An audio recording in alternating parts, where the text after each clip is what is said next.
Hello everyone, welcome to 10 minute school live class. So 7টা থেকে 8টায় ফাইন্যান্সের প্রথম ক্লাসে আমরা দেখেছিলাম ফাইন্যান্সের যে বেসিক কনসেপ্টটি সেটি দেখেছিলাম, ফাইন্যান্সের গোল কি, লক্ষ্য কি হওয়া উচিত সেটি দেখেছিলাম। তারপরে আমরা ফাইন্যান্সের যে 7টি গুরুত্বপূর্ণ নীতি ছিল সেগুলো নিয়ে আমরা আলোচনা করেছিলাম, তাদের মধ্যকার কি সম্পর্ক রয়েছে সেগুলো নিয়ে আলোচনা করেছিলাম। প্রত্যেকটা সম্পর্ক নীতি ঢাকা বিশ্ববিদ্যালয়ের সি ইউনিটের জন্য অনেক বেশি পরিমাণে ইম্পর্টেন্ট এবং আমরা হোপফুল এইবার 2017 থেকে 18 বছরের যে প্রশ্নটি থাকবে ফাইন্যান্সের, ইনশাল্লাহ আমরা এখান থেকে কমন পাবো এবং ভালো করে আনসার দিতে পারবো। সো এক্ষুনি আমরা আমাদের যে দ্বিতীয় ক্লাসটি সেই ক্লাসে চলে আসছি। তার আগে তোমরা চেক করে নাও তোমার সাথে সাথে তোমাদের বন্ধুরা ক্লাসটি করছে কিনা। যদি তারা না থাকে এখনই তাদেরকে ইনভাইট করে দাও, তোমার ওয়াল থেকে শেয়ার করে দাও। তোমাদের যে পড়াশোনার গ্রুপগুলো রয়েছে তুমি চাইলে সেখানেও শেয়ার করে দিতে পারো। সবাই মিলে আমরা শিখবো ফাইন্যান্সের যেই দ্বিতীয় চ্যাপ্টারটি রয়েছে সেটি আর্থিক বাজারের আইনগত দিক সমূহ। আবারও বলে নেই, তোমরা এখনই কমেন্ট করে জানিয়ে দাও তোমাদের আগের ক্লাসে যদি কোনো সমস্যা থেকে থাকে নীতিগুলো নিয়ে, যে তোমরা যেটা বুঝতে পারোনি সেটা নিয়ে কমেন্ট করতে পারো, আমি আবারও বুঝিয়ে দেওয়ার চেষ্টা করব। এবং তুমি কি ক্লাসের মধ্যে চলে এসেছো কিনা সেটিও কমেন্ট করে আমাদেরকে জানিয়ে দিতে পারো, আমরা কমেন্টগুলো একটু পরেই পড়বো। তার আগে চ্যাপ্টারটা নিয়ে একটু কথা বলি। দেখেন, লাস্টের 2015-16 এবং 16-17 সেশনে যে প্রশ্নটি হয়েছিল ঢাকা বিশ্ববিদ্যালয়ে, 2 বছরের যে 40টা প্রশ্ন ছিল সেই 40টা প্রশ্নের মধ্যে একদম সরাসরি 7 থেকে 8টা প্রশ্ন ছিল এই আর্থিক বাজারের আইনগত দিকসমূহ, এই সাবজেক্টটাকে কনসেন্ট্রেট করে। তার মানে আমাদের এই চ্যাপ্টারটা অনেক বেশি পরিমাণে ইম্পর্টেন্ট ঢাকা বিশ্ববিদ্যালয়ের সিউনের জন্য। সো সবাই মিলে আমরা ক্লাস করব, আমরা সবাই মিলে শিখবো এবং সবাই মিলে ঢাকা বিশ্ববিদ্যালয়ে চান্স পাওয়ার চেষ্টা করব। সো দেখি তো কে কে আমাদের সাথে জয়েন করেছে। আমাদের মোহাম্মদ মোস্তফা কমেন্ট করেছে, সে কুয়েট 3rd ইয়ার থেকে আছো, তোমাকে ধন্যবাদ। তুমি চাইলে তোমার যে ছোট ভাইরা রয়েছে তাদের সাথে ভিডিওটি শেয়ার করতে পারো। রুবেল কমেন্ট করেছে হাই হাই ভাইয়া। এনামুল কমেন্ট করেছে হ্যালো হ্যালো এনামুল। তারপরে আরিয়ান মাহমুদ 9 কমেন্ট করেছে শুভ ভাইয়া হাই হাই ভাইয়া। তুমি যদি চাও তোমার বন্ধুরাও শিখুক বা তোমার ছোট ভাইরাও শিখুক, তুমি চাইলে তোমার যে গ্রুপগুলো রয়েছে সেখানে শেয়ার করে দিতে পারো। সো আমরা আস্তে আস্তে পড়াশোনা শুরু করছি। প্রথমেই ফাইন্যান্সিয়াল মার্কেট অর্থাৎ আর্থিক যে বাজার রয়েছে সেই বাজার নিয়ে একটু আলোচনা করি। প্রথমেই এই ফাইন্যান্সিয়াল মার্কেট বা আর্থিক বাজার, এটা কি কোনো মাছের বাজার? না, এটা কোনো মাছের বাজার না। কিন্তু এইখানে ফাইন্যান্সিয়াল যে ইনস্ট্রুমেন্টস গুলো রয়েছে, যে টুলস গুলো রয়েছে সেগুলো নিয়ে আলোচনা করা হয়, সেগুলো ক্রয় বিক্রয় করা হয়। অর্থাৎ কেউ এটা ক্রয় করে, কেউ এই জিনিসটা বিক্রয় করে। এই ক্রয় বিক্রয়ের মাধ্যমে কারো অর্থ সংস্থান হয়, কারো বিনিয়োগ হয়, এর মাধ্যমেই এই বাজারে লেনদেনগুলো চলা হয়। এটাকে আমরা বলছি ফাইন্যান্সিয়াল মার্কেট। তাহলে ফাইন্যান্সিয়াল মার্কেট কাকে বলে? যে বাজারে আর্থিক যে দলিলগুলো রয়েছে সেগুলো ক্রয় বা বিক্রয় করা হয়, সেই বাজারকে আমরা বলছি ফাইন্যান্সিয়াল মার্কেট বা আর্থিক বাজার। এই আর্থিক বাজার দুই ধরনের, একটাকে আমরা বলছি মানি মার্কেট, আরেকটাকে বলছি ক্যাপিটাল মার্কেট। দেখি আমরা এখানে এক পাশে লিখে ফেলি মানি মার্কেট। প্রথমেই money market. So money market এবং আরেকটা হচ্ছে ক্যাপিটাল মার্কেট। বাংলাটা আমরা একটু জেনে নেই। মানি মার্কেটে বাংলা কি? মানি মার্কেটে বাংলা হচ্ছে মুদ্রা বাজার। মানি মার্কেটে বাংলা কি? মুদ্রা বাজার। আর ক্যাপিটাল মার্কেটের বাংলাটা কি? মূলধন বাজার। ক্যাপিটালের বাংলা হচ্ছে মূলধন, তাই ক্যাপিটাল মার্কেটের বাংলা হচ্ছে মূলধন বাজার। সবাই খুব মনোযোগ দিয়ে এখন আমরা বুঝবো কোনটা মানি মার্কেট, কোনটা ক্যাপিটাল মার্কেট। প্রথমে মানি মার্কেট বা মুদ্রা বাজার। মনে রাখবে এই বাজারগুলো শ্রেণীবিভাগ করা হয়েছে সময়ের ভিত্তিতে। কিসের ভিত্তিতে? সময়ের ভিত্তিতে। তাহলে আমরা লিখলাম, এখন দেখব কোনটার সময় বা মেয়াদকাল কতদিন। প্রথমে মানি মার্কেট। মনে রাখবে যে মার্কেটে 1 বছর বা তার কম সময়ের জন্য সিকিউরিটিগুলো ক্রয় বিক্রয় করা হয় সেটাকে বলা হচ্ছে মানি মার্কেট বা মুদ্রা বাজার। তাহলে মানি মার্কেট বা মুদ্রা বাজারের মেয়াদকাল কত বা সময় কত? 1 বছর বা তার কম সময়ের জন্য। তাহলে যদি পরীক্ষায় প্রশ্ন আসে মানি মার্কেটের সিকিউরিটিগুলোর মেয়াদকাল কত, আমরা আনসার করব 1 বছর বা তার কম সময়। তাহলে ক্যাপিটাল মার্কেটের সময় বা মেয়াদকাল কত? ক্যাপিটাল মার্কেটের সময় বা মেয়াদকাল হচ্ছে 1 এর অধিক। কি? 1 এর অধিক। তাহলে 1 এর অধিক কত হতে পারে? 2 হতে পারে, 5 হতে পারে, 10 হতে পারে, 15 হতে পারে। এই বছরের জন্য যে সিকিউরিটিগুলো যে মার্কেটে বিক্রয় হবে সেই মার্কেটকে আমরা বলছি ক্যাপিটাল মার্কেট বা মুদ্রা বাজার। আবার সামারি করে দিই, 1 বছর বা 1 বছর বা তার কম সময়ের জন্য হলে মানি মার্কেট বা মুদ্রা বাজার, একের অধিক সময়ের জন্য হলে ক্যাপিটাল বা মূলধন বাজার। কেন ইংলিশগুলো বারবার লিখছি, কেন বাংলা লিখছি না? ভাইয়া বাংলা ইংলিশ দুইটাই জানি। তোমার জন্য, তুমি যদি ঢাকা বিশ্ববিদ্যালয়ে চান্স পেতে চাও, ইংলিশ টার্মগুলো তোমাকে জানতে হবে। কেন? গত 2 বছরেই কিন্তু প্রশ্নের অপশনগুলো ইংলিশে ছিল। সো টার্মগুলো আমরা ক্লাসে বারবার বলবো যাতে করে আমরা সহজে বুঝে ফেলতে পারি, ঢাকা বিশ্ববিদ্যালয়ের প্রশ্নগুলো আনসার করতে পারি। 2 নাম্বার কথা এখান থেকে, এই যে মেয়াদকাল দেখলাম আমরা, কোন মার্কেটে কোন সিকিউরিটিগুলো ক্রয় বিক্রয় করা উচিত জানা দরকার না? গুরুত্বপূর্ণ না? মনে রাখবে, ট্রেজারি বিল, কোন বিল? ট্রেজারি বিল, বা যেটা সরকারি সুকার, একটু পরে আমরা দেখবো একটা করে, ব্যাংকের স্বীকৃতিপত্র, কমার্শিয়াল পেপার, তারপর হচ্ছে পুনঃক্রয় চুক্তি, হস্তান্তরযোগ্য আমানত সার্টিফিকেট। প্রত্যেকটার মেয়াদকাল 1 বছর বা তার কম সময় না, এই জন্য এগুলো হচ্ছে মানি মার্কেটের টুলস বা হাতিয়ার। এগুলো কি? মানি মার্কেটের টুলস বা হাতিয়ার। আচ্ছা, এইবার তাহলে যদি প্রশ্ন আসে পরীক্ষায়, ট্রেজারি বিল কোন মার্কেটের সিকিউরিটি, আমরা আনসার করব মানি মার্কেটের সিকিউরিটি। কোন মার্কেট? Money market. 2, যদি প্রশ্ন আসে হস্তান্তরযোগ্য আমানত সার্টিফিকেট কোন মার্কেটের, আমরা জানবো এটাও হচ্ছে মানি মার্কেটের। কমার্শিয়াল পেপার, এইটাও মানি মার্কেট ইনস্ট্রুমেন্ট, কারণ এগুলো মেয়াদকাল 1 বা তার কম। এবার দ্বিতীয় যে জায়গাটি, ক্যাপিটাল মার্কেট বা মূলধন বাজার। আমরা সবাই শেয়ার বাজারের নাম শুনছি না? কয়েকদিন পর নিউজ হয় শেয়ার বাজারে শেয়ার কেলেঙ্কারি, তারপর শেয়ার বাজার ধস নেমেছে, তারপর শেয়ার বাজার নিয়ে বাংলাদেশের অর্থমন্ত্রী এই কথাটি বলেছে। সো আমরা এগুলো বারবার শুনি, তাই না? এই যে শেয়ার বাজার, শেয়ার বাজারে কি বিক্রয় হয়? আমরা সবাই জানি শেয়ার বিক্রয় হয়। কি বিক্রয়? শেয়ার বিক্রয় হয়। আবার আমরা জানি বন্ড, বাইরে থেকে ঋণ নিলে সেটাকে আমরা বলি বন্ড। এই শেয়ার বন্ড এগুলো কি 1 বছরের জন্য হয় বা তার কম সময়ের জন্য? না, এগুলো একের বেশি সময়ের জন্য হয়, অনেক বছরের জন্য হয়, দীর্ঘমেয়াদী। এই শেয়ার আর বন্ড হচ্ছে ক্যাপিটাল মার্কেটের ইনস্ট্রুমেন্টস বা হাতিয়ার। মনে থাকবে না আমাদের? তার মানে এই যে একটা জিনিস খেয়াল করি আমরা, শেয়ার নিয়ে এখন প্রশ্ন জাগতেই পারে, শেয়ার কি জিনিস?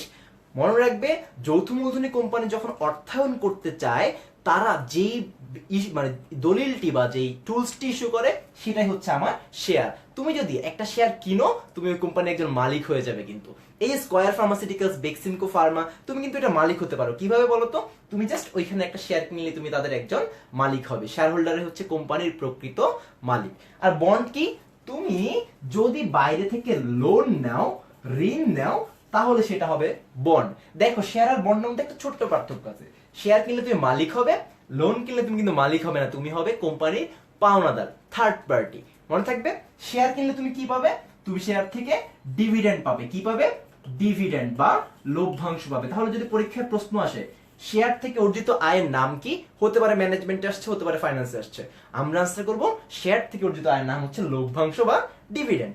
এবার বন্ড, বন্ড থেকে অর্জিত আয়ের নাম কি বলতো? বন্ড থেকে অর্জিত আয়ের নাম হচ্ছে সুদ বা ইন্টারেস্ট। তাহলে বন্ড থেকে অর্জিত আয়ের নাম কি? সুদ বা ইন্টারেস্ট। আমি উপরে লিখে দিচ্ছি তোমাদের সুবিধার্থে, কি বলা হবে? সুদ বা ইন্টারেস্ট। আশা করি সবাই এই পার্টটা আমরা বুঝতে পেরেছি। তাহলে আমরা নেক্সট পার্টে চলে যাই। জাস্ট বলো তো আমাকে, কমেন্ট সেকশনে জানিয়ে দাও তো তুমি এই পর্যন্ত বুঝেছো কিনা। আমি এখনই দেখবো তোমরা আসলে কতটুকু বুঝতে পারছো ভাইয়ার ক্লাসটা। সবাই দ্রুত। সো একজন কমেন্ট করেছে, ভাইয়া কমার্শিয়াল পেপার কি জিনিস একটু বলবেন। অবশ্যই, আমরা যে 5টা সিকিউরিটি নিয়ে কথা বলছিলাম, আমি কিন্তু খেয়াল করেছেন আমি শেয়ার আর বন্ড নিয়ে কথা বলেছি, কিন্তু এই 5টা নিয়ে এখন আলোচনা করিনি। কেন? কারণ প্রত্যেকটা নিয়ে আমরা আস্তে আস্তে একটু পরে শিখবো, ঠিক আছে? একটু ধৈর্য ধরতে হবে। তারপরে নিখিল ভাইয়া কমেন্ট করেছেন, সবার জন্য জানিয়ে নেই, নিখিল ভাইয়া হচ্ছেন, যদি আমি বলি আমাকে এই যে ফাইন্যান্স আমি আপনাদেরকে শিখাচ্ছি, ভাইয়ার এখানে অবদান অনেক বেশি। ভাইয়া আমাকে পার্সোনালি গ্রুম করেছে, আমাকে শিখিয়েছে, আমার নিজের একজন শিক্ষক। সো ভাইয়াকে সবাই হাই বলে দিতে পারো কমেন্ট সেকশনে। আচ্ছা, নেক্সট এবার আমরা দেখব এই যে দলিলগুলোর কথা বললাম, মানি মার্কেট আর ক্যাপিটাল মার্কেটের, লিখাটা মুছে ফেলেছি, আবার লিখে দিচ্ছি। এইখানে কোনটার ঝুঁকি কেমন, কোনটার খরচ কিরকম। ফার্স্টে ঝুঁকি, জাস্ট চিন্তা করো তো, তুমি এক জায়গায় 1 বছরের জন্য বিনিয়োগ করেছো, আরেক জায়গায় 1-এর অধিক বছরের জন্য বিনিয়োগ করেছো। জাস্ট চিন্তা করো, 1 বছরের জন্য যদি তুমি বিনিয়োগটা করো, সমস্যাটা কি? সমস্যাটা হচ্ছে একটা কোম্পানি 1 বছরের মধ্যে যেরকম দেউলিয়া হওয়ার সম্ভাবনা আছে, যখন অনেক বছর জন্য বিনিয়োগ করো সেই সময়ের মধ্যে বেশি দেউলিয়া হওয়ার সম্ভাবনা আছে না? এজন্য আমার এইখানে ঝুঁকিটা অনেক বেশি, আর মানি মার্কেটে ঝুঁকিটা হবে কম। তাহলে যদি যে প্রশ্ন করি খরচ কোথায় কম হবে কোথায় বেশি হবে, জাস্ট চিন্তা করো, তুমি যত বেশি টাকা নিতে চাইবে তত খরচ বেশি না, যত কম টাকা নিতে চাইবে তত খরচটা কম। আর একটা সিম্পল উদাহরণ দিই, শেয়ার যখন তুমি কিনতে যাবা বা ইস্যু করতে যাবা শেয়ার মার্কেটে, তখন তোমার কিন্তু কমিশন দিতে হবে, আন্ডার রাইটার বা অবলোকককে কমিশন দিতে হবে। সো খরচ অনেক বেশি না, খরচটা অনেক বেশি। কিন্তু তুমি যদি মানি মার্কেটের কথা চিন্তা করো, কমার্শিয়াল পেপার, ট্রেজারি বিল, এগুলোতে কিন্তু খরচ অনেক কম। এই পার্টটা আমরা একটু মাথায় রাখবো। এবার অনেক গুরুত্বপূর্ণ একটা কথা বলবো, যেটা পরীক্ষার জন্য অনেক বেশি ইম্পর্টেন্ট, নিয়ন্ত্রক। তার আগে তুমি যদি চাও তোমার বন্ধু এই প্রশ্নের উত্তরটি দিতে পারুক এবং এই জিনিসটা শিখে রাখুক, তাহলে এখনই কমেন্ট সেকশনে সবাইকে ট্যাগ করে দিতে পারো বা শেয়ার করে জানিয়ে দিতে পারো সবাইকে যে হ্যাঁ, এই ক্লাসের এই পার্টটি অনেক বেশি পরিমাণে ইম্পর্টেন্ট। হ্যাঁ, সো যে ইম্পর্টেন্ট কথাটি বলতে চাচ্ছি সেটি হচ্ছে, জাস্ট চিন্তা করো তো, তোমাকে নিয়ন্ত্রণ করে কে? তোমাকে নিয়ন্ত্রণ করে তোমার আব্বু আম্মু, তাই না? তার মানে তারা কি তোমার নিয়ন্ত্রক না, তোমার গার্জিয়ান? লিখলাম নিয়ন্ত্রক। ঠিক একইভাবে আমরা এই যে মানি মার্কেটের ইনস্ট্রুমেন্টগুলোর কথা বললাম, তাদেরকে নিয়ন্ত্রণ করতে হয় না, তাদেরকে গাইড করতে হয় না? কেন গাইড করতে হয়? তারা তো অন্যরকম মানে উল্টাপাল্টা কাজ করবে, খাপ ছাড়া কাজ করবে, অর্থনীতির বাইরে গিয়ে কাজ করবে, ইকোনমিক্স পলিসির বাইরে গিয়ে কাজ করবে, সমস্যা না? সো মানি মার্কেটের নিয়ন্ত্রক একটা সংস্থা আছে, ক্যাপিটাল মার্কেটের নিয়ন্ত্রক একটা সংস্থা আছে। প্রশ্ন হচ্ছে কোনটা কে নিয়ন্ত্রণ করে? মনে রাখবে, বাংলাদেশ ব্যাংকের নাম শুনছি না আমরা? বাংলাদেশ ব্যাংক, এই বাংলাদেশ ব্যাংক হচ্ছে মানি মার্কেটের নিয়ন্ত্রক সংস্থা। বাংলাদেশ ব্যাংক কি? মানি মার্কেটের নিয়ন্ত্রক সংস্থা। পরীক্ষায় প্রশ্ন আসবে মানি মার্কেট বা মুদ্রা বাজারের নিয়ন্ত্রক সংস্থা কে, আমরা ঝটপট উত্তর করে ফেলবো। আমরা জানি বাংলাদেশ ব্যাংক হচ্ছে এই মার্কেটের নিয়ন্ত্রক সংস্থা। প্রশ্ন যদি অন্যভাবে ঘুরিয়ে আসে, প্রশ্ন আসতে পারে যে ট্রেজারি বিলের নিয়ন্ত্রক সংস্থা কে, তখন তো বলবে ভাই এত লাইভ ক্লাসের প্রশ্নের উত্তর দেয়নি। না, মনে রাখবে যেহেতু ট্রেজারি বিল মানি মার্কেটের, তাহলে এইটার নিয়ন্ত্রক সংস্থা হবে বাংলাদেশ ব্যাংক। উত্তর করতে পারছি না? প্রশ্ন আসতে পারে ব্যাংকের স্বীকৃতিপত্রের নিয়ন্ত্রক সংস্থাকে, আমরা জানি এটা হচ্ছে মানি মার্কেট ইনস্ট্রুমেন্ট, সো এইটারও নিয়ন্ত্রক সংস্থা হবে বাংলাদেশ ব্যাংক। ধরতে পারছি না? এইবার ক্যাপিটাল মার্কেট। ক্যাপিটাল মার্কেট অনেক বড় জিনিস, শেয়ার, বন্ড, এগুলো, তাই না? বলতো, শেয়ার যদি তুমি মার্কেটে ছাড়তে চাও, তোমার কোম্পানির কার থেকে পারমিশন নিতে হয়? সেই ভদ্রলোকটির নাম হচ্ছে বা সেই সংস্থার নাম হচ্ছে Bangladesh securities and exchange commission, BSEC. So পরীক্ষায় প্রশ্ন আসতে পারে মূলধন বাজার বা ক্যাপিটাল মার্কেটের নিয়ন্ত্রক সংস্থাকে, উত্তর হচ্ছে BSEC, Bangladesh securities and exchange commission. একটু আরেকটা ইম্পর্টেন্ট কথা বলে দেই, একবার পরীক্ষায় প্রশ্ন এসেছিল বিএসইসির পূর্ণরূপ কি, অ্যাব্রিভিয়েশন কি? আমরা জানি বিতে বাংলাদেশ, এসতে সিকিউরিটিজ, ইতে এক্সচেঞ্জ, সিতে কমিশন। এই ভুলটা আমরা করব না। সো আবার ওইটার মতো চিন্তা করি তো, প্রশ্ন যদি আরেকটু ক্রিটিক্যাল হয়, ক্যাপিটাল মার্কেট না বলে বলতে পারে মূলধন বাজার, না বলে বলতে পারে শেয়ারের নিয়ন্ত্রক সংস্থাকে, সিম্পল, বিএসইসি। বন্ডের নিয়ন্ত্রক সংস্থাকে, বিএসইসি। মূল কথা হচ্ছে মানি মার্কেট নিয়ন্ত্রণ করবে বাংলাদেশ ব্যাংক, ক্যাপিটাল মার্কেট নিয়ন্ত্রণ করবে Bangladesh securities and exchange commission বাংলাদেশের প্রেক্ষাপটে। এই হচ্ছে আমাদের মানি মার্কেট আর ক্যাপিটাল মার্কেটের প্রাথমিক আলোচনা। এবার আমি একটা প্রশ্ন জুড়ে দিব তোমাদের জন্য, তোমরা দেখি তো কয়জন বুঝতে পেরেছো এই প্রশ্নটা। এখনই প্রশ্নটা করে ফেলো, প্রশ্নের উত্তরটি করে ফেলো। প্রশ্ন হচ্ছে মূলধন বাজারের নিয়ন্ত্রক সংস্থা নিয়ন্ত্রণ করে কোন সংস্থা? একটু আগে আমি বলেছিলাম, দেখি তো কয়জন বুঝতে পেরেছো। মূলধন বাজার নিয়ন্ত্রণ করে কোন সংস্থা? আমার option A Bangladesh bank, option B IDRA. বলো তো আইডিআরএ কে? আইডিআরএ হচ্ছে ইন্স্যুরেন্স ডেভেলপমেন্ট রেগুলেটরি অথরিটি। এটা কিন্তু কিসের জন্য জানো? এটা হচ্ছে, আচ্ছা এটা বলতে উত্তর বুঝে যাবে, তাও বীমার জন্য, ইন্স্যুরেন্স যেহেতু বীমার জন্য। MRA micro credit regulatory authority. MR এর পূর্ণরূপ কি? Micro credit regulatory authority. এটা কার জন্য? ক্ষুদ্র ঋণের যে সংস্থাগুলো আছে সেইটার জন্য হচ্ছে এমআরএ। তাহলে উত্তরটি জানিয়ে দাও আমাদেরকে ঝটপট, আমরা এখনই দেখছি। আচ্ছা, সো সিফাত রহমান একটা প্রশ্ন ছিল, প্রশ্নটা একটু বলে দিই, উত্তরটা দিয়ে দিই। সিফাত রহমান প্রশ্ন করেছো হস্তান্তরযোগ্য আমানত সার্টিফিকেট কে ইস্যু করে? খুবই সুন্দর একটি প্রশ্ন করেছো। একটু পরেই আমরা দেখব প্রত্যেকটার আলোচনা, কোনটা কে ইস্যু করে, কোনটা কেন করা হয়, কোনটার মেয়াদকাল কত, সুদ কেমন, এই ব্যাপারগুলো, ঠিক আছে? আচ্ছা, সো আমরা উত্তর পেয়ে যাচ্ছি। নাইম কমেন্ট করেছে বিএসইসি, ডি হচ্ছে ওর কাছে কারেক্ট আনসার। ধন্যবাদ নাইম তোমাকে কমেন্ট করার জন্য। তুহিন কমেন্ট করেছো বিএসইসি, তারপর জারিন তাসনিম কমেন্ট করেছো বিএসইসি, জান্নাতুল কমেন্ট করেছো ডি, কারেক্ট আনসার হচ্ছে ডি। তার মানে আমরা সবাই কমেন্ট সেকশনে কিন্তু কেউ ভুল করছি না, সবাই কারেক্ট আনসারটি করতে পারছি। বিএসইসি হচ্ছে মূলধন বাজারের নিয়ন্ত্রণ সংস্থা। খেয়াল করেছো, ক্লাসগুলো করলে কিন্তু তুমিও শিখে যাচ্ছে। তুমি যদি চাও তোমার বন্ধুও শিখে নেই, তুমি কিন্তু এখনই ঝটপট শেয়ারটি করে নিতে পারো। এবার আমরা পরবর্তী যে পড়া, সেই পড়ায় চলে যাচ্ছি। পরবর্তী টপিকের নাম হচ্ছে, পরবর্তী যে টপিকটি আমরা এখন পড়বো সেটির নাম হচ্ছে ট্রেজারি বিল। একটু আগে আমরা ট্রেজারি বিল নিয়ে একটা পার্ট শিখে ফেলেছিলাম, কি বলতো? আমরা শিখে ফেলেছিলাম ট্রেজারি বিল ইস্যু করে, মানে নিয়ন্ত্রণ করে মানি মার্কেটে, এবং নিয়ন্ত্রক সংস্থা হচ্ছে বাংলাদেশ ব্যাংক। সো এবার আমরা পুঙ্খানুপুঙ্খ এক একটা নিয়ে শিখবো। ট্রেজারি বিল, তোমাদের কিন্তু একটা কথা বলে দেই, তোমরা চাইলে কিন্তু এই ব্যাপারটাকে একদম ক্লাসরুম মতো নোট করে ফেলতে পারো। কিভাবে? কানে হেডফোনটা দিয়ে একদম খাতা কলম সাথে নিয়ে বসে যেতে পারো, ঠিক আছে? আচ্ছা, ট্রেজারি বিল, প্রথমেই একটা কথা বলে দিই, ট্রেজারি বিল হচ্ছে মানি মার্কেটে, একটু আগে আমরা শিখে নিয়েছিলাম। ট্রেজারি বিল বাংলাদেশে ইস্যু করে কে? ট্রেজারি বিল বাংলাদেশে ইস্যু করে বাংলাদেশ গভর্নমেন্টের ট্রেজারি বিভাগ। কে ইস্যু করে ট্রেজারি বিল বাংলাদেশে? বাংলাদেশ গভর্নমেন্টের ট্রেজারি বিভাগ। বাংলাদেশ গভর্নমেন্টের ট্রেজারি বিভাগ, হ্যাঁ। মনে করি, দেখো তো ব্যাংকিং এ তোমরা পড়েছিলে অনেকেই যে বাংলাদেশ ব্যাংক বাংলাদেশের গভর্নমেন্টকে রিপ্রেজেন্ট করে, বাংলাদেশ সরকারের ব্যাংকার বলা হয় বাংলাদেশ ব্যাংককে। তার মানে এই বাংলাদেশ ব্যাংক সরকারের পক্ষ হয়ে ট্রেজারি বিলটি ইস্যু করে। বাংলাদেশ ব্যাংক কি করে? সরকারের পক্ষ হয়ে ট্রেজারি বিল ইস্যু করে। এবার দ্বিতীয় যে ব্যাপারটি, বাংলাদেশ ব্যাংকের যে ট্রেজারি বিলটি রয়েছে, সেই ট্রেজারি বিলের একটা নাম আছে, নামটা বলতে পারবে? পরীক্ষায় কিন্তু প্রশ্ন বারবার আসে এখান থেকে। সেই নাম হচ্ছে জিরো কুপন সিকিউরিটি। তাহলে যদি পরীক্ষায় প্রশ্ন জিরো কুপন সিকিউরিটি কোনটি, উত্তর হচ্ছে ট্রেজারি বিল। প্রশ্ন হচ্ছে zero coupon security, zero coupon মানে কি? কোনো কুপন নাই, কোনো সুদ দেওয়া হয় না। তার মানে বাংলাদেশের যে ট্রেজারি বিল রয়েছে বা ট্রেজারি বিলের যে কনসেপ্ট রয়েছে, সে অনুযায়ী ট্রেজারি বিলে কি পাওয়া যায় না?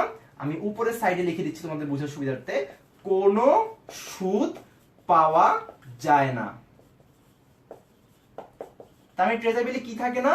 কোনো প্রকার সুদ থাকে না। প্রশ্ন হচ্ছে, ট্রেজারি বিলে কোনো সুদ নাই, আমি একজন বিনিয়োগকারী হলে, রেশনাল বিনিয়োগকারী হলে, তাহলে কেন ট্রেজারি বিলে বিনিয়োগ করবো বলো তো আমাকে?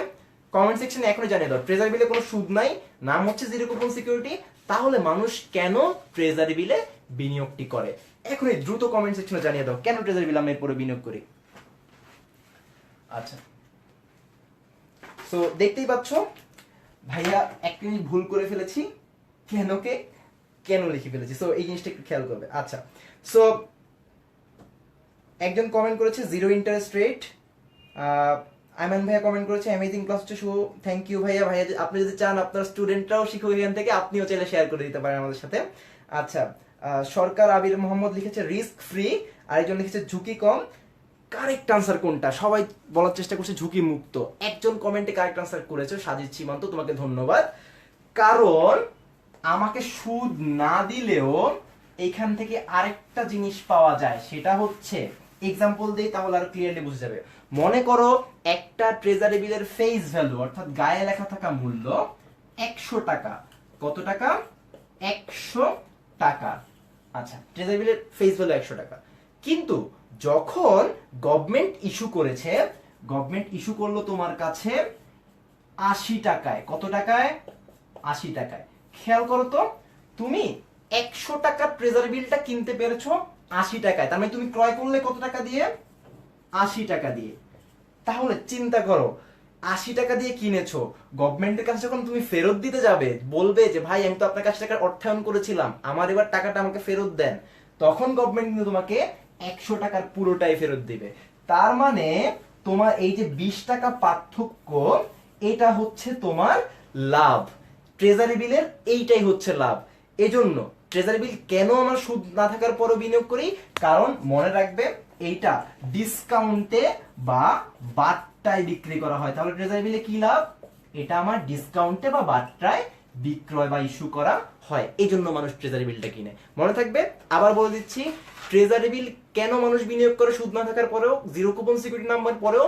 কারণ হচ্ছে এইখানে গভর্নমেন্ট অবশ্যই যা লিখিত মূল্য থাকে তার থেকে কম মূল্যে ডিসকাউন্টে বা বাট্টায় বিনিয়োগ করে, এই লাভ দুইটার পার্থক্যটা হচ্ছে আমার লাভ, এই জন্য আমি ট্রেজারি বিলে বিনিয়োগ করি। সর্বশেষ আরেকটি ইনফরমেশন দিয়ে দেই যেটা থেকে পরীক্ষায় প্রশ্ন আসতে পারে, ট্রেজারি বিলের মেয়াদকাল কত। আমরা অলরেডি জানি ট্রেজারি বিলের মেয়াদকাল 1 বছরের কম হবে, কারণ মানি মার্কেটের, কিন্তু ওই মেয়াদে একটা এক্সাক্ট ডেট আছে। সেই ডেটটা কত মনে রাখবে, মুখস্থ রাখবে দরকার হলে। ট্রেজারি বিলের মেয়াদকাল 3টা ভাবে হতে পারে, হয় 91 দিন, না হলে 182 দিন, না হলে 364 দিন। এর বাইরে মেয়াদকালে কোনো ট্রেজারি বিল ইস্যু করা যাবে না। খেয়াল করো 364, তার মানে কি 1 বছরের কম, মানি মার্কেট ইনস্ট্রুমেন্ট। বুঝে গেছে? আচ্ছা, তার মানে আমি এটাকে আরো একটু অন্যভাবে মনে রাখতে পারি। 91টা মনে রাখলেই হবে। 91 ডাবল কত? 182, 182 ডাবল কত? 364। এই 3টা মেয়াদে ট্রেজারি বিলটা ইস্যু করা যায়। লাস্ট কোশ্চেন, ট্রেজারি বিল যেহেতু মানি মার্কেটের, এই মানি মার্কেট ট্রেজারি বিল হয়, এইটার নিয়ন্ত্রণটাও করবে বাংলাদেশ ব্যাংক। কে নিয়ন্ত্রণ করবে? বাংলাদেশ ব্যাংক। আশা করি ট্রেজারি বিল নিয়ে আর কোনো কনফিউশন নেই। তোমরা এখন তাহলে ঝটপট ট্রেজারি বিল রিলেটেড আমার একটা প্রশ্ন রেডি করা আছে, দ্রুত গতিতে ট্রেজারি বিলের এই প্রশ্নটির উত্তর দিয়ে দাও। প্রশ্ন হচ্ছে ট্রেজারি বিল নিয়ন্ত্রণ, ট্রেজারি বিলের নিয়ন্ত্রক সংস্থা কোনটি? আবার প্রশ্নটি বলছি তোমাদের জন্য, ট্রেজারি বিলের নিয়ন্ত্রক সংস্থা কোনটি? Option A Bangladesh bank, option B Bangladesh securities and exchange commission, option C micro credit regulatory authority, একটু আগে আমরা দেখলাম, option D IDRA insurance development regulatory authority. ঝটপট আনসার করে দাও, এ বি সি বা ডি। তাহলে আমি এখনই দেখছি তোমরা আনসার করতে পারছো কিনা, তোমাদের জন্য একটু সময় দিলাম, তোমরা দ্রুত আনসার করো। Just a B C D একটা লিখলেই হবে। ডান। সো আমি এখনই পড়ে দিচ্ছি, দেখি কে কি লিখছো।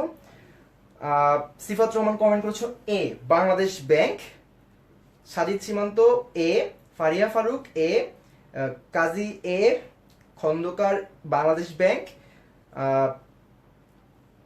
একজন একটা কমেন্ট রয়েছে, প্রশ্ন রয়েছে, এটিএম নজরুল ইসলাম প্রশ্ন করেছে ট্রেজারি বিভাগ পূর্ণরূপ কি? ট্রেজারি বিভাগের পূর্ণরূপ বলে কিছু নেই, সরকারের একটা ট্রেজারি বিভাগ থাকে, গভর্নমেন্টের একটা বিভাগ থাকে, সেটার নাম হচ্ছে ডিরেক্টলি গভর্নমেন্টস ট্রেজারি বিভাগ। ঠিক আছে? সো ওই ট্রেজারি বিভাগ থেকে বাংলাদেশ ব্যাংক ওই ট্রেজারি বিভাগের পক্ষ হয়ে ট্রেজারি বিলটা ইস্যু করে। অলরাইট, এবার মানে আশা করি আর কনফিউশন থাকবে না। সো সবাই, আরেকজন প্রশ্ন করেছে সরকার আবির মোহাম্মদ, খুব সুন্দর একটি প্রশ্ন করেছে, বাংলাদেশ ব্যাংক যদি ব্যাংক্রাফট হয়ে যায় তাহলে টাকা দিবে কে? খুবই ভালো প্রশ্ন, এই প্রশ্নের উত্তরটি একটু পরে দিচ্ছি আমরা। ট্রেজারি বিলের নিয়ন্ত্রক সংস্থা হলে কি হবে? ট্রেজারি বিলের নিয়ন্ত্রক সংস্থা হচ্ছে বাংলাদেশ ব্যাংক, কারণ মানি মার্কেটে। সো সবাই আমরা কিন্তু আনসার করতে পারছি। তুমি যদি চাও তোমার সাথে সাথে তোমাদের বাকিরাও এখান থেকে শিখে নিক, তাহলে তুমি কিন্তু এই জিনিসটা শেয়ার করে দিতে পারো। এবার যেই প্রশ্নটি ভাইয়া একটু করেছেন, ভাইয়াকে অনেক ধন্যবাদ। সবাই একটু শিখে নাও তো ট্রেজারি বিল। খেয়াল করো, গভর্নমেন্ট ইস্যু করছে, গভর্নমেন্টের সিকিউরিটি। সো গভর্নমেন্ট যেহেতু ইস্যু করেছে, গভর্নমেন্ট কি দীর্ঘমেয়াদে দেউলিয়া হওয়ার সম্ভাবনা কম না? দীর্ঘমেয়াদে দেউলিয়া হওয়ার সম্ভাবনা কম। কেন? মনে করো এখন বাংলাদেশের সরকার, আওয়ামী লীগ সরকার বাংলাদেশের ক্ষমতায় রয়েছে, 2017 সাল চলে যাচ্ছে। সো তুমি যদি বাংলাদেশ সরকারের শেষ দিকে একটা ট্রেজারি বিল বিনিয়োগ করো, ধরে নিচ্ছি সরকার চেঞ্জ হবে, নতুন একটা কাঠামো সরকার আসবে নতুন নির্বাচনে, তাহলে কি তোমার মানে এখান থেকে তুমি টাকা পয়সা পাবে না? অবশ্যই পাবে। অন্য যেই গভর্নমেন্ট আসবে সেই গভর্নমেন্ট টাকা দিতে বাধ্য। তার মানে গভর্নমেন্ট চেঞ্জ হতে পারে, দীর্ঘমেয়াদে কিন্তু গভর্নমেন্ট দেউলিয়া হয় না। সো বাংলাদেশ ব্যাংক যদি ব্যাংক্রাফট হয়েও যায়, গভর্নমেন্টের দায়বদ্ধতা হচ্ছে তোমাকে ট্রেজারি বিলের টাকাটা পরিশোধ করা। এই জন্য বলা হয় ট্রেজারি বিলের রিস্ক যেহেতু কম দেউলিয়াতের, তার মানে এখান থেকে রিটার্নটাও অনেক কম আসে। একটু আগে আমরা দেখেছিলাম রিস্ক এন্ড রিটার্নের আগের ক্লাসে সম্পর্কটা কেমন, সম্পর্কটা ছিল পজিটিভ, রিস্ক কমলে রিটার্নটাও কমছে। তাহলে মনে রাখবেন ট্রেজারি বিল আমাদের সরকার ইস্যু করে, সরকারের পক্ষে বাংলাদেশ ব্যাংক ইস্যু করে। সো কোনোভাবে যদি বাংলাদেশ ব্যাংক দেউলিয়া হয়েও যায়, গভর্নমেন্ট পরবর্তীতে টাকা দিতে বাধ্য। এবার আশা করি সবাই ক্লিয়ার, ট্রেজারি বিল শেষ। 2 নাম্বার, কমার্শিয়াল পেপার বা বাণিজ্যিক পত্র। কমার্শিয়াল পেপারের বাংলা কি? বাণিজ্যিক পত্র। আচ্ছা, সবাই মনোযোগ দিয়ে শুনি। সবাই একটু ট্রেজারি বিল পড়ছি না? Commercial paper treasury bill same কথা, সেম জিনিস, কোনো পার্থক্য নাই। সত্যি কোনো পার্থক্য নাই? অবশ্যই পার্থক্য আছে। ট্রেজারি বিল কমার্শিয়ালের প্রত্যেকটা জিনিস সেম, একটা ছাড়া। প্রশ্ন হচ্ছে ওই পার্থক্যের জায়গাটা কি? দেখি তোমরা দ্রুত গতিতে কমেন্ট করে জানিয়ে দাও তো, ট্রেজারি বিল আর কমার্শিয়াল পেপারের মূল পার্থক্যটা কোন জায়গায়, কনসেপচুয়াল পার্থক্যটা।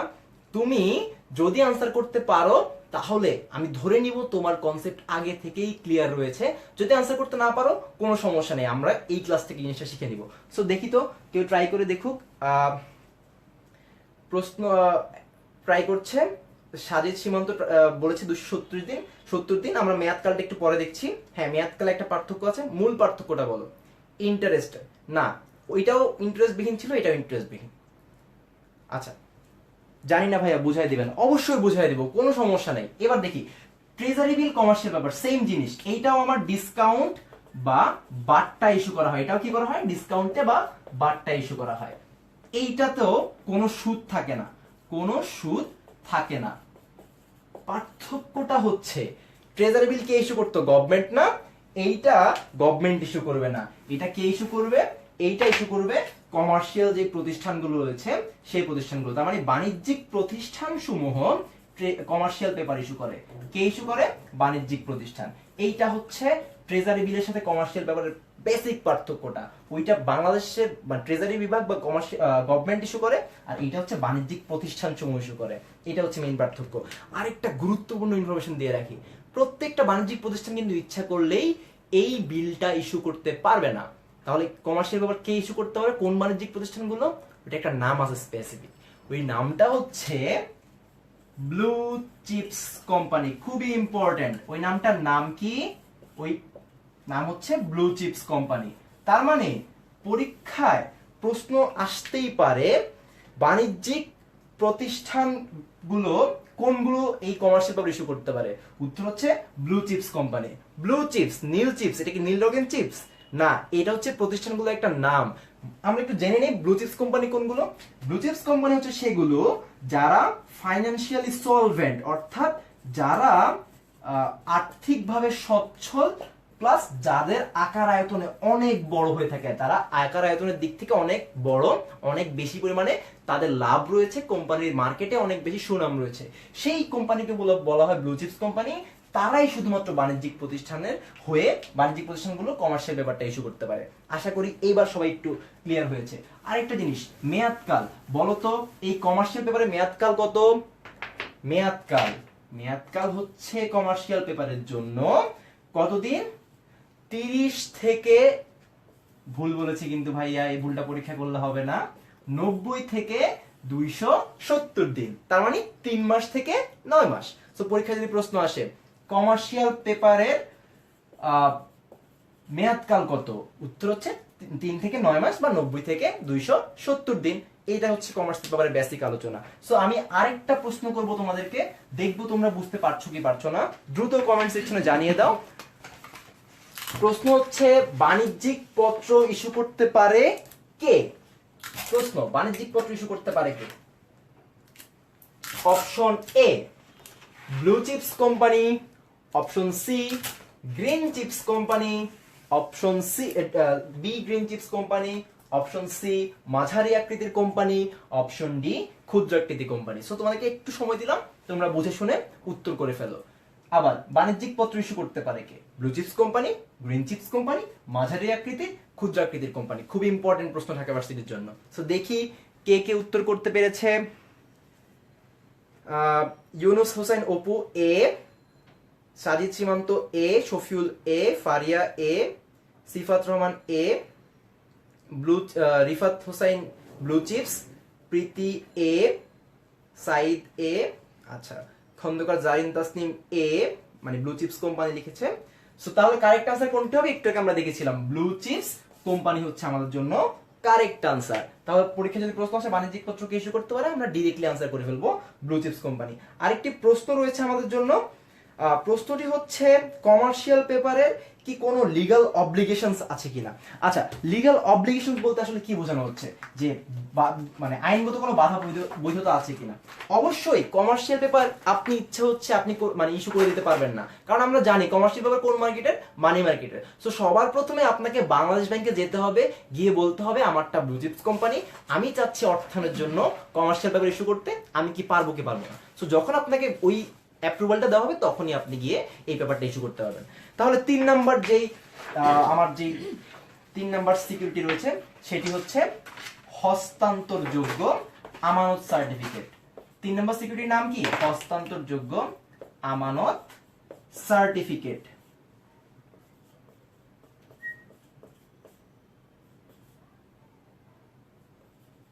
হস্তান্তরযোগ্য আমানত সার্টিফিকেট। সো হস্তান্তর বানান ভাইয়া মানে বলেছিলাম আগে থেকেই, দুঃখিত সবার কাছে যে ভাইয়ার বাংলার অবস্থা খুব একটা ভালো না, ভাইয়া কিন্তু বাংলায় খুব খারাপ অবস্থা ছিল। সো তোমার যদি খারাপ অবস্থা থাকে কোনো সমস্যা নেই, 10 মিনিট স্কুলে নাহিয়ান ভাইয়া বাংলা অসাধারণ পড়ায়। আজকে যে লিখতে পারছি এইটা ভাইয়ার অনেক অবদান রয়েছে। ভাইয়া কিন্তু আমাকে পার্সোনালি বলেছে যে বাংলা বানান ভুল করা যাবে না, তাও কিন্তু আমি ভুল করে ফেলেছি। সো তোমরা যদি ভুল না করতে চাও তোমরা এখনই ভাইয়ার ক্লাসটি করে আসতে পারো 10 মিনিট স্কুলের যে ওয়েবসাইট আছে সেখানে গিয়ে। এছাড়াও তুমি এখন যদি চাও হস্তান্তরযোগ্য আমানত সার্টিফিকেট, তুমি তোমার সাথে তোমার বন্ধুরাও বুঝে ফেলুক, কনসেপ্ট আগের দুইটার মধ্যে ক্লিয়ার হয়ে যাক, তাহলে এখনই শেয়ার করে দিবে। আচ্ছা, হস্তান্তরযোগ্য আমানত সার্টিফিকেট, ফার্স্টেই দেখো তো এই টার্মটার সাথে পরিচিত কিনা আমরা। এফডিআর, ফিক্সড ডিপোজিট রিসিপ্ট, স্থায়ী আমানত সনদ। এটি কোনটি? যখন তুমি ব্যাংকে টাকা রাখো দীর্ঘমেয়াদের জন্য স্থায়ী হিসাবে সেভিংস অ্যাকাউন্টে, তখন তোমাকে একটা কোনো চেক দেয় না, একটা রিসিপ্ট দেয়, সেটার নাম হচ্ছে ফিক্সড ডিপোজিট রিসিপ্ট, তাই না? সো ফিক্সড ডিপোজিট রিসিপ্ট দেওয়ার সময় তোমাকে একবারই কি করে দেয়, বলে দেয় তুমি একবার টাকা জমা রাখতে পারবে, মেয়াদ শেষ হওয়ার পরে তুমি সুদ সহ টাকা পাবে, এর মাঝখানে একবারও টাকা তুলতে পারবে না। মনে রাখবে এই হস্তান্তরযোগ্য আমানত সার্টিফিকেট বা এফডিআর এর ম্যাক্সিমাম মেয়াদ হচ্ছে 5 বছর। পরীক্ষা প্রশ্ন আসে যে হস্তান্তরযোগ্য আমানত সার্টিফিকেটের সর্বোচ্চ মেয়াদকাল কত? 5 বছর। মনে রাখবে আরেকটি খুবই গুরুত্বপূর্ণ কথা, সেটি হচ্ছে তোমার যদি মিনিমাম 1 বছর না যায়, মিনিমাম 1 বছর না গেলে তুমি কোনো সুদ পাবে না। কি পাবে না? কোনো সুদ পাবে না। সো 1 বছর অপেক্ষা করতে হয় মিনিমাম সুদ পাওয়ার জন্য, না হলে তুমি কোনো সুদ পাবে না। আরেকটা জিনিস আবার একটু সামারি করি, এফডিআর সর্বোচ্চ মেয়াদ 5 বছর, তুমি যদি 1 বছর জমা না রাখো মিনিমাম, কোনো সুদ পাবে না। এতটুকু মনে রাখো। এবার প্রশ্ন হচ্ছে, খেয়াল করো, একটা কন্ট্রাডিক্ট লাগে না যে আমরা মানি মার্কেটের ইনস্ট্রুমেন্ট করছি ভাইয়া, মুদ্রা বাজারের, ওইটার মেয়াদকাল সর্বোচ্চ 1 বছর, আমার এখানে মেয়াদকাল হচ্ছে 5 বছর সর্বোচ্চ। কন্ট্রাডিক্টরি না? না, একদমই না। এর জন্যই হস্তান্তরযোগ্য আমানত সার্টিফিকেটটা আসছে, যে তোমার যদি 1 বছরের আগে টাকা পয়সার প্রয়োজন হয়, তুমি কি করতে পারো, তুমি এই তোমার যে এফডিআর আছে সেটাকে ভাঙানোর দরকার নেই, ভাঙালে সুদ পাবে না। সো একটা ফর এক্সাম্পল একটা কোম্পানির কাছে যাবা, কোম্পানির কাছে গিয়ে বলো ভাই আমার এফডিআরটা রাখেন, ধরেছি যে 1 লাখ টাকার একটা এফডিআর ছিল, যে আমার এফডিআরটা রাখেন, রেখে আমাকে আপাতত 90,000 টাকা দেন, দিলে আমি খুশি। তার মানে আপনাকে কি করলো, এফডিআরটা রেখে দিল, দিয়ে 90,000 টাকা দিল, 10,000 টাকা কম। কিন্তু দেখো তুমি 10,000 টাকা কম পেও, পরবর্তীতে কিন্তু তুমি তার থেকে মানে এই 10,000 টাকা থেকে বেশি সুদ পাচ্ছ 5 বছর পরে জমা রাখলে। সো তোমার কিন্তু এফডিআরটা ভাঙাতে হলো না, তুমি ওই সময় টাকাটা এনে তোমার যে টাকার যে দরকার ছিল সেই প্রয়োজনটা কিন্তু মিট আপ করতে পারছো। তার মানে হস্তান্তরযোগ্য আমানত সার্টিফিকেট কি, এফডিআর ভাঙিয়ে এই 1 বছর বা কম সময়ের জন্য ভাঙিয়ে যেই যে অর্থায়নটা করা হয়, সেটাই হচ্ছে হস্তান্তরযোগ্য আমানত সার্টিফিকেটের মূল কনসেপ্টটি। পরীক্ষায় প্রশ্ন আসে আমানত সনদের সর্বোচ্চ মেয়াদকাল কত, আমরা আনসার করবো 5 বছর। কয় বছর না গেলে সুদ পাওয়া যাবে না? মিনিমাম 1 বছর। এই তো জানলে এখান থেকে এনাফ। 4 নাম্বার যেই আমার সিকিউরিটি রয়েছে মানি মার্কেটের, এইটা কিন্তু খুবই গুরুত্বপূর্ণ। ব্যাংকার্স অ্যাকসেপ্টেন্স অনেকেই কনফিউশন থেকে যায়, ঠিক আছে? অনেক মজা করে ভাইয়ারা শিখবো, অনেক সহজে উদাহরণ দিয়ে। তোমার কাজ হচ্ছে তুমি এখনই ইনভাইট করে দাও তোমার বন্ধুদেরকে যে ভাইয়া ব্যাংকার্স অ্যাকসেপ্টেন্স পড়াচ্ছে, আমি এখান থেকে শিখে নিব। ব্যাংকের স্বীকৃতিপত্র, ব্যাংকার্স অ্যাকসেপ্টেন্স। আচ্ছা, সো তুমি কি বাংলাদেশি না? অবশ্যই বাংলাদেশি, তুমি একজন বাংলাদেশের মানুষ, আমিও বাংলাদেশের মানুষ। এই যে ভাইয়ার হাতে ঘড়ি দেখছো না, ভাইয়ার ঘড়িটা কিন্তু ফাস্ট ট্র্যাকের ঘড়ি। কোথা থেকে এনেছি ভাইয়া? ইন্ডিয়া থেকে এনেছি, ঠিক আছে? সো তুমি মনে করো তুমিও চাচ্ছ বাইরে থেকে মানে ইন্ডিয়া থেকে একটা ঘড়ি আনতে। কি ঘড়ি?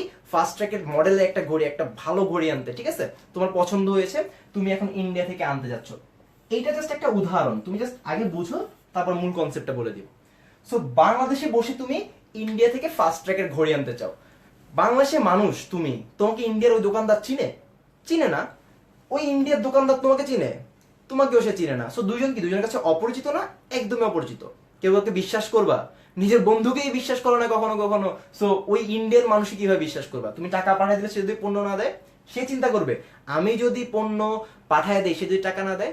সো তুমি চলে যাবা বাংলাদেশে একটা ব্যাংকের কাছে, ওই ব্যাংকের কাছে যাওয়ার পরে তুমি বলবা ভাই আমার কাছে আমাকে একটা লেটার অফ ক্রেডিট দেন। তুমি একটা লেটার অফ ক্রেডিটের অ্যাপ্লিকেশন করবা যে ভাই আমাকে একটা লেটার অফ ক্রেডিট দেন, এটা হচ্ছে একটা গ্যারান্টি। কি গ্যারান্টি?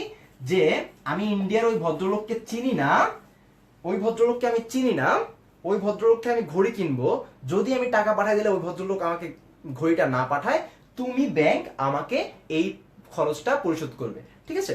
সো ব্যাংক বলবে আচ্ছা ঠিক আছে, ধৈর্য ধরেন। ব্যাংক চলে যাবে ইন্ডিয়ার আরেকটা ব্যাংকের কাছে। ওই ব্যাংকের কাছে যাওয়ার পরে তাকে এই জিনিসটা পাঠাবে যে ভাই আমার কাছে এই ও এই প্রতিশ্রুতিটা চাচ্ছে। ওই ব্যাংক ইন্ডিয়ার কাছে চলে যাবে, গিয়ে ওই যে এলসি করেছে সেটার একটা নোটিফিকেশন দিবে। নোটিফিকেশন তো আমরা বুঝি যে আমাদের নোটিফাই করা, অর্থাৎ জানাবে যে এইখানে এই ঘটনাটা ঘটছে। কি ঘটনা? আমি ওকে একটা স্বীকৃতি দিয়েছি, টাকা পয়সা দেওয়ার নিশ্চয়তা দিয়েছি, গ্যারান্টি দিয়েছি। ইন্ডিয়ার ব্যাংকটা যখন ইন্ডিয়াকে জানাবে, ইন্ডিয়াও সেখানে নিশ্চিত যে যদি তোমার মানে তুমি ঘুরে পাঠানোর পর টাকা না দাও, ইন্ডিয়ার ব্যাংকটা দিয়ে দিবে, ভালো কথা। সো ইন্ডিয়ার ওই ভদ্রলোক দোকানদার তোমাকে প্রোডাক্ট পাঠালো। কি পাঠালো? প্রোডাক্ট পাঠালো। প্রোডাক্ট পাঠানোর পরে তুমি ফাস্ট ট্র্যাকের ঘড়িটা পেয়ে গেছো, তুমি খুশি, তুমি টাকাটা পাঠিয়ে দিবে, টাকাটা চলে যাবে ইন্ডিয়ার ওই দোকানদারের কাছে। তার মানে খেয়াল করো, এই যে তোমাকে একটা এলসি দিল না, একটা গ্যারান্টি দিল না ব্যাংক, এই গ্যারান্টিটাকে বলা হচ্ছে, পুরোটাকে একত্রে বলা হচ্ছে ব্যাংকার্স অ্যাকসেপ্টেন্স বা ব্যাংকের স্বীকৃতিপত্র। তাহলে ব্যাংকের স্বীকৃতিপত্র কি জিনিস? আমদানিকারক আর রপ্তানিকারকের মধ্যে এমন একটা গ্যারান্টি পত্র যার মাধ্যমে এক পক্ষ আরেক পক্ষকে, ব্যাংক তৃতীয় পক্ষে নিশ্চয়তা প্রদান করে, টাকা পয়সা দেওয়া বা পণ্য পাঠানোর গ্যারান্টি প্রদান করে। এটাই হচ্ছে ব্যাংকার্স অ্যাকসেপ্টেন্স। সো মনে রাখবে এখানে আরেকটা ইম্পর্টেন্ট প্রশ্ন আছে, ব্যাংকার্স অ্যাকসেপ্টেন্সের মেয়াদকাল কত? 30 থেকে 180 দিন। মনে রাখবে মেয়াদকাল কত? 30 থেকে 180 দিন। খুবই গুরুত্বপূর্ণ। তাহলে তোমরা এখনই কমেন্ট সেকশনে কমেন্ট করে জানিয়ে দাও যে ভাইয়া ব্যাংকার্স অ্যাকসেপ্টেন্স এখনো বুঝি নাই বা বুঝতে পারছি। যদি তোমরা না বুঝো আমরা আবার উদাহরণটা দিব। ওকে, এখনই জানিয়ে দাও। সো এমডি পারভেজ কমেন্ট করেছে, ভাইয়া আপনার টিচিং স্টাইলটা অনেক ভালো লাগছে, থ্যাংক ইউ ভাইয়া। তামিম কমেন্ট করেছে, অ্যামেজিং ক্লাস ভাইয়া, ধন্যবাদ। তুমি যদি চাও তোমার ক্লাস, তুমি যেরকম উপকৃত হচ্ছে তোমার বন্ধুরা উপকৃত হয়, তুমি তাহলে তাদেরকেও জানিয়ে দাও যে ক্লাসটি হচ্ছে। সবাই বুঝতে পেরেছে, ধন্যবাদ সবাইকে। সো ঠিক আছে, আমরা তাহলে নেক্সট টপিকে চলে যাই।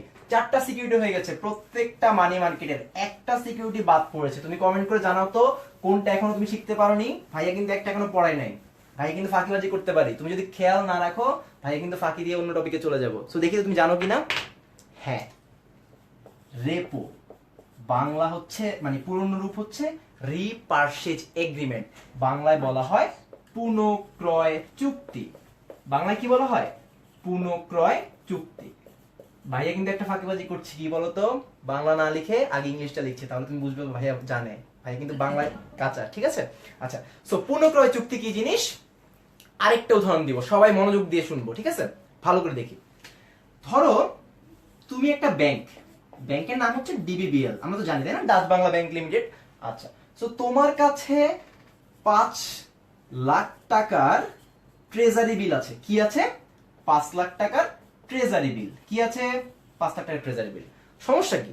সমস্যা হচ্ছে ট্রেজারি বিলটার মেয়াদ হচ্ছে হয় 91, না হলে 182, না হলে 364। এর আগে তুমি যদি সরকারকে বলো ভাই আমার টাকা পয়সা দেন, দিবে? জীবনও দিবে না।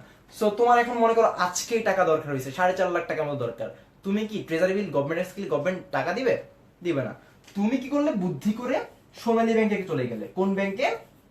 সোনালী ব্যাংকে গিয়ে বললে ভাই এই যে আমার ট্রেজারি বিল গুলো আছে 5 লাখ টাকার, ট্রেজারি বিলটা রাখেন ভাই, রেখে আমাকে আপাতত আপনি 4.5 লাখ টাকা দেন। এনাফ।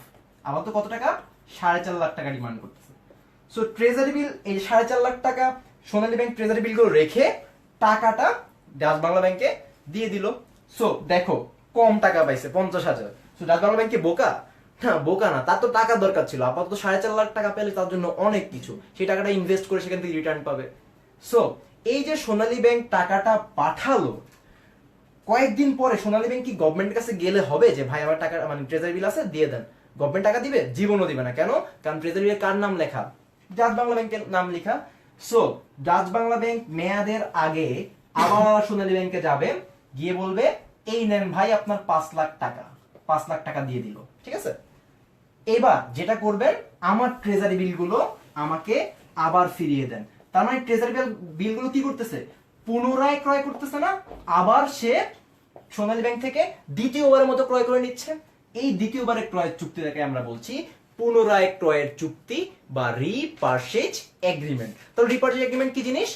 সিম্পলি ট্রেজারি বিল বা যে সিকিউরিটি গুলো আছে সেগুলো মেয়াদের পূর্বে অন্য কারোর কাছে রেখে ভাঙায়া টাকা নেওয়া এবং পুনরায় পরে যখন টাকা মানে ক্রয় করে নেয় সেটাই হচ্ছে পুনঃক্রয় চুক্তি বা রিপারচেজ এগ্রিমেন্ট। একদম সহজ না কনসেপ্টটা? একদম সহজ। জাস্ট আরেকটা ইনফরমেশন বলে রাখি, দেখো 50,000 টাকা এখানে ডিফারেন্স আছে না? এই 50,000 টাকা কি? এই যে সোনালী ব্যাংক তখন টাকাটা দিল, তার টাকা দিছে না, এই জন্য তার কি একটা ডিমান্ড থাকে না? এই 50,000 টাকা হচ্ছে তার লাভ, যেটার নাম হচ্ছে আমরা বলি রেপো রেট। তাহলে রেপো রেট কি জিনিস? রেপো রেট কিছুই না, যে আপনাকে টাকা দিবে তার যে রেটে দিবে বা যে হারে দিবে সেটাই হচ্ছে রেপো রেট বা রেপো হার। বুঝা গেছে? জাস্ট একটা কমন কোশ্চেন এখান থেকে, রিপারচেজ এগ্রিমেন্ট বা পুনঃক্রয় চুক্তিতে সব থেকে বহুল ব্যবহৃত বা জনপ্রিয় দলিল কোনটি বা জনপ্রিয় ইনস্ট্রুমেন্ট কোনটি? জানিয়ে দাও তো কমেন্ট সেকশনে। প্রশ্নটা আবার বলি, মনোযোগ দিয়ে শুনো, যে পুনঃক্রয় চুক্তিতে রেপোতে সব থেকে জনপ্রিয় টুলস কোনটি? জনপ্রিয় টুলস কোনটি? এখনই কমেন্ট সেকশনে জানিয়ে দাও কোনটি সব থেকে বেশি ব্যবহৃত হয়, বহুল ব্যবহৃত হয়। আমি অপশন দিব না, কারণ আমি অলরেডি বলে ফেলেছি এক্সাম্পলে। যারা বুদ্ধিমান তারা ধরতে পারবে। দেখি কে কি কমেন্ট করছো। একজন কমেন্ট করেছো ট্রেজারি বিল। ট্রেজারি বিল, আচ্ছা ট্রেজারি বিল অনেকে লিখছো। সো তামিম বলেছে আরেকবার রিপিট করতে। হ্যাঁ অবশ্যই। জাস্ট মনে করো তোমার কাছে ট্রেজারি বিল আছে, তোমার কাছে কোনো টাকা পয়সা আছে না, বিল আছে। বিল মেয়াদের পূর্বে তুমি আর ভাঙাতে পারবে না। তুমি চলে গেলো আরেকটা সেকেন্ড ব্যাংকের কাছে, গিয়ে বিলগুলো রাখলা, দেখে বললা টাকা দেন ভাই, আমার টাকা লাগবে। তোমাকে কম টাকা দিবে, দেওয়ার পর তুমি টাকা নিয়ে তোমার প্রয়োজন মেটাবা। পরবর্তী যখন মেয়াদ কাছাকাছি চলে আসবে তুমি আবার যাবা, গিয়ে বলবা ভাই নেন আপনার পুরো টাকাটা দিলাম। আবার পুনরায় তুমি বিলগুলো কিনে নিবা। যে পুনরায় বিলগুলো কিনে নিচ্ছ না, এটাই হচ্ছে ট্রেজারি বিল, রিপারচেজ এগ্রিমেন্ট বা পুনঃক্রয় চুক্তি। উত্তর হচ্ছে ট্রেজারি বিল। আমি উদাহরণে দিয়ে দিয়েছিলাম এই জন্য, ইচ্ছা করে, যাতে তোমাদের মনে গেঁথে যায় জিনিসটা। পরীক্ষায় প্রশ্ন আসবে রেপোতে জনপ্রিয় টুলস কোনটি, সব থেকে বহুল ব্যবহৃত টুলস কোনটি? আমরা উত্তর করব ট্রেজারি বিল। আশা করি এই পর্যন্ত সবাই মোটামুটি বুঝতে পেরেছো। সো নেক্সট টপিকে আমরা চলে যাই। আরো দুই ধরনের মার্কেট আছে, একটা হচ্ছে প্রাইমারি মার্কেট, প্রাথমিক বাজার, সংক্ষেপে লিখলাম ভাইয়া, এটা কিন্তু আবার মার্কেটিং ধরবা না, ঠিক আছে? আর একটা হচ্ছে সেকেন্ডারি মার্কেট। আরেকটা কি? Secondary market. একদম সিম্পলি বুঝাই দিব, প্রাইমারি বাংলা কি? প্রাথমিক। তার মানে প্রাইমারি মার্কেটে বাংলা কি? প্রাথমিক বাজার। সেকেন্ডারির বাংলা কি? মাধ্যমিক না, সেকেন্ডারি স্কুল সার্টিফিকেট, উচ্চ মাধ্যমিক। সো সেকেন্ডারি বাংলা কি? মাধ্যমিক। তাহলে সেকেন্ডারি মার্কেটের বাংলা কি হবে? মাধ্যমিক বাজার। এবার প্রাইমারি বা প্রাথমিক মনে রাখবে। আচ্ছা একটা উদাহরণ দেই তাহলে বুঝতে সুবিধা হবে, তাই না? সো স্কয়ার ফার্মাসিউটিক্যালস এর নাম আমরা সবাই শুনছি, তাই না? অনেক জনপ্রিয় একটি কোম্পানি। স্কয়ার ফার্মাসিউটিক্যালস এ কিন্তু শেয়ার আছে, আছে না? সো শেয়ারটা প্রথমবার যখন ইস্যু করছিল না, সেটা একটা নাম আছে আইপিও। পরীক্ষায় প্রশ্ন আসছেও, আইপিও এর পূর্ণরূপ কি? আইপিও পূর্ণরূপ হচ্ছে ইনিশিয়াল পাবলিক অফারিং। লিখে দিচ্ছি দরকার হলে, ইনিশিয়াল পাবলিক অফারিং। আচ্ছা, সো প্রথমবার যখন আইপিও করে, অফার করে শেয়ারটা মার্কেটে বা জনগণের নিকট, সেটাকে বলা হচ্ছে প্রাইমারি মার্কেট বা প্রাথমিক বাজার। আবার বলছি, প্রাইমারি মার্কেট বা প্রাথমিক বাজার কি? প্রথমবারের মতো শেয়ারগুলো যখন ইস্যু করে কোম্পানিগুলো, সেই গণপ্রস্তাব বা আইপিও কে বলা হচ্ছে প্রাইমারি। যেই মার্কেটে করা হয় সেটার নাম হচ্ছে প্রাইমারি মার্কেট বা প্রাথমিক বাজার। সিম্পলি স্কয়ার ফার্মাসিউটিক্যালস যখন শেয়ারটা ইস্যু করছিল, আমরা কিনেছিলাম, তাই না? সো যখন আমরা প্রথমবারের মতো কিনেছিলাম, যেই মার্কেট থেকে কিনেছিলাম, সেটার নামই হচ্ছে প্রাইমারি মার্কেট বা প্রাথমিক বাজার। এবার জাস্ট একটা জিনিস বলে দিই সাথে করে, তাহলে আরো ভালো করে ক্লিয়ারলি বোঝা যাবে। সিম্পলি মনে রাখবা, কোম্পানি থেকে প্রথমবারের মতো বিনিয়োগকারী অর্থাৎ ইনভেস্টর যে মার্কেটে শেয়ারটা বিনিয়োগ করতে পারবে বা কিনতে পারবে, সেটাই হচ্ছে প্রাইমারি মার্কেট বা প্রাথমিক বাজার। তার মানে কি হচ্ছে? প্রাথমিক বাজারে কোম্পানি থেকে বিনিয়োগকারী কিনতে পারছে, অর্থাৎ স্কয়ার থেকে সরাসরি আমরা কিনতে পারছি। Primary market clear? হ্যাঁ। নেক্সট, এই যে প্রাইমারি মার্কেটে আমরা কিনলাম, হ্যাঁ, তারপরে দেখো শেয়ার স্কয়ার কি নতুন করে প্রতিদিন শেয়ার ইস্যু করে? না। তারপরে স্কয়ারের শেয়ার আমরা কিনি না, আমার থেকে আরেকজন কিনে, আরেকজন থেকে আরেকজন কিনে, মাঝখানে ব্রোকার থাকে, ডিলার থাকে, তাই না? সো খেয়াল করো, স্কয়ার একবার শেয়ার ইস্যু করে দিয়ে দিয়েছে, তারপরে আমরা বারবার সেগুলো নিজেদের মধ্যে বিনিয়োগ করছি। তার মানে কি হচ্ছে? যে মার্কেটে বিনিয়োগকারী থেকে বিনিয়োগকারী, ইনভেস্টরের বাংলা কি? বিনিয়োগকারী, তাই না? সো বিনিয়োগকারী থেকে বিনিয়োগকারী কিনে সেই বাজারকে বলছি আমরা মাধ্যমিক বাজার বা সেকেন্ডারি মার্কেট। অর্থাৎ স্কয়ার প্রথমবার ইস্যু করে দিয়েছে যে মার্কেটে, প্রাইমারি মার্কেট। তারপর আমাদের খেলা শুরু। আমার থেকে আপনি নিচ্ছেন, আপনার থেকে আরেকজন কিনছে, আরেকজন থেকে শেয়ারটা আরেকজন কিনছে, ইনভেস্টর থেকে শুধুমাত্র ইনভেস্টর দিয়ে যাচ্ছে। এই হাত বদলকে বলো, যে মার্কেটে হচ্ছে সেই মার্কেটের নাম হচ্ছে মাধ্যমিক বাজার বা সেকেন্ডারি মার্কেট। বলতো প্রশ্ন হচ্ছে বাংলাদেশে কয়টা সেকেন্ডারি মার্কেট আছে?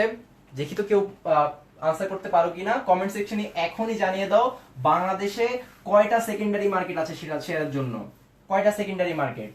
আমি আনসারটা একটু পরে বলছি, দেখি কেউ উত্তর দিতে পারে কিনা। আবার প্রশ্নটা রিপিট করি, বাংলাদেশে কয়টা সেকেন্ডারি মার্কেট বা মাধ্যমিক বাজার আছে? আচ্ছা, দেখি কেউ আনসার করতে পারছে কিনা। দুইটা, অনেকে বলছে দুইটা, সাহিত্য বলছে দুইটা, মার্জান বলছে দুইটা, ধন্যবাদ। হ্যাঁ, তোমাদের আনসার একদম সঠিক, ধন্যবাদ তোমাদেরকে। দুইটা মার্কেটই আছে। একটাকে আমরা বলছি ঢাকা স্টক এক্সচেঞ্জ, ডিএসই, আরেকটা হচ্ছে চিটাগাং স্টক এক্সচেঞ্জ, সিএসই। অর্থাৎ ঢাকার মধ্যে যে শেয়ার বাজারটা আছে সেটার নাম হচ্ছে ঢাকা স্টক এক্সচেঞ্জ, চিটাগাং এর যে শেয়ারটা আছে সেটা হচ্ছে চিটাগাং স্টক এক্সচেঞ্জ। এখানে কি হয়, স্কয়ার কি এখানে এসে শেয়ার বিক্রি করতে পারে? জীবনেও পারবে না। স্কয়ার একবার বিক্রি করে দিচ্ছে না, সেই শেয়ারটা একজন থেকে আরেকজন বিনিয়োগকারী কিনছে, ওই বিনিয়োগকারী থেকে তৃতীয় আরেকজন কিনছে, এভাবে হাত বদলটা হচ্ছে। এইটাই হচ্ছে এই মাধ্যমিক বাজার যে দুইটা, ডিএসসি আর হচ্ছে সিএসসি। আরেকটা জিনিস ইম্পর্টেন্ট বলে দেই, পরীক্ষা কিন্তু ঢাকা বিশ্ববিদ্যালয়ের প্রশ্ন আসে যে ডিএসসি প্রথম কত সালে প্রতিষ্ঠিত হয়? সালটা মনে রাখবে।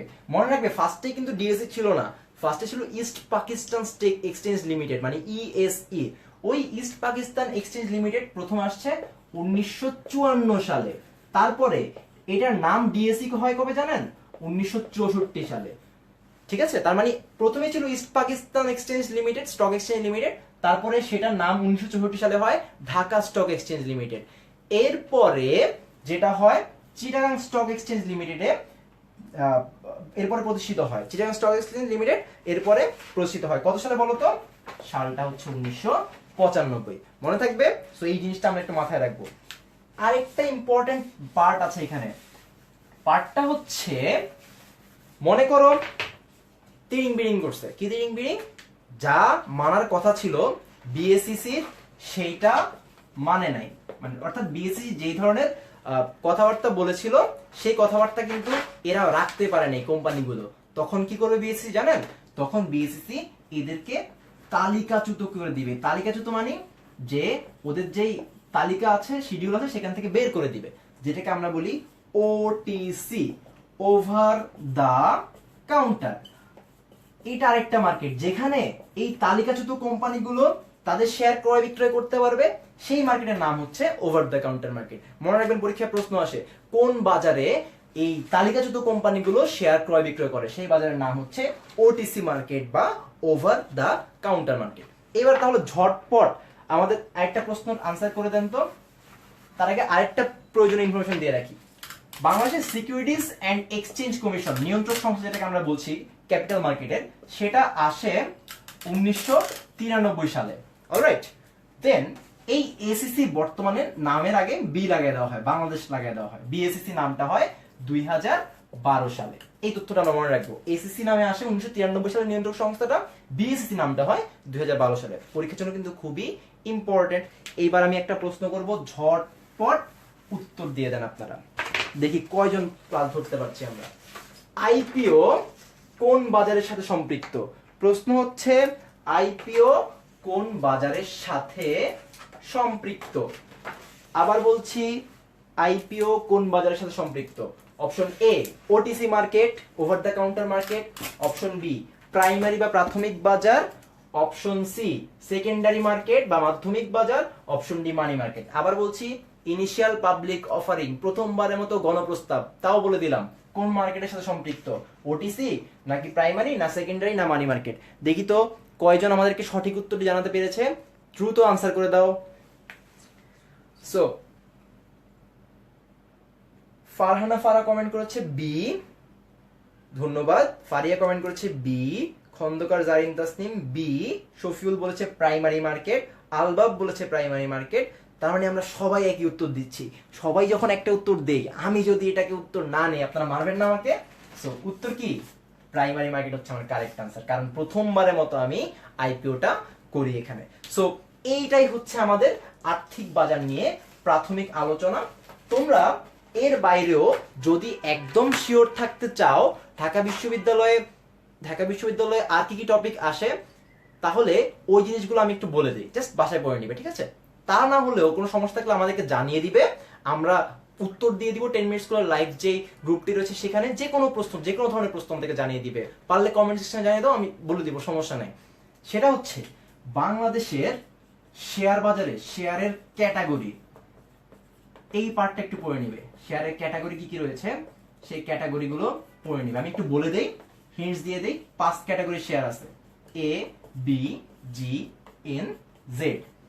পরীক্ষা কিন্তু এখান থেকে প্রশ্ন আসে। তারপরে এছাড়াও আরো কি কি প্রশ্ন আসতে পারে এখান থেকে? আরো এখান থেকে প্রশ্ন আসতে পারে আর্থিক বাজার যে দলিলগুলো রয়েছে, যে আইনগুলো আছে, সে আইনগুলো রিলেটেড। তাছাড়াও আগের চ্যাপ্টার থেকে আরেকটা জিনিস বাদ পড়ে গিয়েছে, সেটা আমরা নেক্সট ক্লাসে হয়তো এটা নিয়ে কথা বলবো। আমরা শেয়ার হোল্ডারদের আয়, এই শেয়ার হোল্ডারদের আয় এইখান থেকে একটু পড়বো। শেয়ার হোল্ডারদের আয়, দুই ধরনের আয় আছে, একটা হচ্ছে ক্যাপিটাল গেইন আর একটা হচ্ছে dividend gain. Dividend gain. So এই পার্টগুলো যদি আমরা পড়ি, ফার্স্ট চ্যাপ্টার, সেকেন্ড চ্যাপ্টার আমাদের একদম ফুল কমপ্লিট হয়ে যাবে। আমরা ঢাকা বিশ্ববিদ্যালয়ের জন্য এই দুইটা চ্যাপ্টার রিলেটেড একদম প্রস্তুত হয়ে যাব। সো তোমার তাও যদি কোনো কনফিউশন থাকে, কোনো প্রশ্ন থাকে, কি বিষয়ে তোমরা ক্লাস চাও, তোমরা চাইলে লাইভ ক্লাসে জানিয়ে দিতে পারো।